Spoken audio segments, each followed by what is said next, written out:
하나님의 역사를 바라보는 우리가 사도행전 1장 1절에서 8절까지 말씀을 통해 함께 살펴볼 주제는 성령님의 능력입니다. 예수님이 부활하신 다음에 제자들과 함께 지내면서 하나님 나라에 대한 말씀을 계속해서 전하셨습니다. 그리고 아버지가 약속하신 성령님에 대해서도 제자들에게 나누십니다. 이 이야기를 들으면서 제자들에게 드는 첫 번째 생각은 이스라엘의 회복이었습니다. 예수님의 말씀을 들으면서 새로운 시대, 새로운 나라가 만들어질 것은 예상할 수밖에 없었기 때문이었습니다. 새로운 패러다임의 시대가 온다는 것을 짐작할 수 있었습니다. 그렇기에 지금 당장 눈에 보이는 로마와 이스라엘의 관계, 바벨론부터 이어졌던 식민 시대를 끝내고 다윗의 시대와 같은 하나님의 나라로 회복하는 것인가? 라는 생각을 드는 것이 당연한 일이었습니다. 하지만 예수님은 그들의 생각을 바로 잡아주십니다. 성령의 시대는 로마와 이스라엘의 관계가 새로 정립되는 것보다 더 놀라운 시대입니다. 성령이 주시는 능력은 그들이 다시 이스라엘을 회복하는 것보다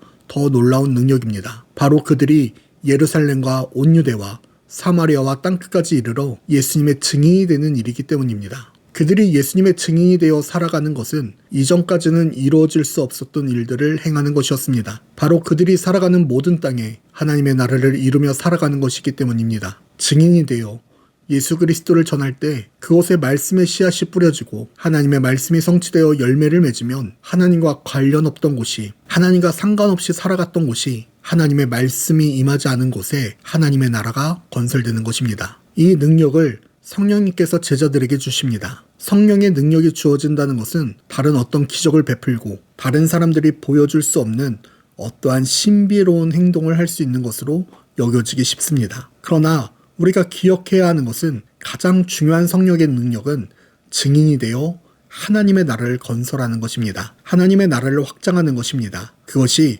능력입니다. 다시 말하자면 예수님의 증인이 되는 것은 성령의 능력이 아니고선 불가능한 일입니다. 아무나 예수님의 증인으로 설 수 없고 아무나 예수님을 전할 수 없는 것입니다. 예수님의 증인이 되어 살아갈 수 있는 사람은 성령의 능력을 힘입는 자만이 가능한 일입니다. 그리고 그들을 통하여 하나님의 나라가 확장되며 땅끝까지 하나님의 나라가 이루어집니다. 이 말은 우리의 삶의 터전이, 우리의 삶의 장소에 하나님의 평강이, 하나님의 평화가, 하나님의 말씀이 성취됨을 이야기합니다. 또한 우리의 증언을 통하여 나의 삶의 터전뿐만 아니라 나의 삶의 장소뿐만 아니라 우리의 가족, 이웃, 형제들의 삶에도 하나님의 나라가 세워질 수 있습니다. 이것은 성령, 그분의 능력이 아니고선 불가능한 일입니다. 그렇게 우리의 삶에서 하나님의 나라가 이루어지기 위해서, 우리가 살아가는 터전에 하나님의 나라가 완성되기 위해서, 우리가 예수 그리스도의 증인으로 사명을 감당하기 위해서는 약속하신 성령님을 경험해야 합니다.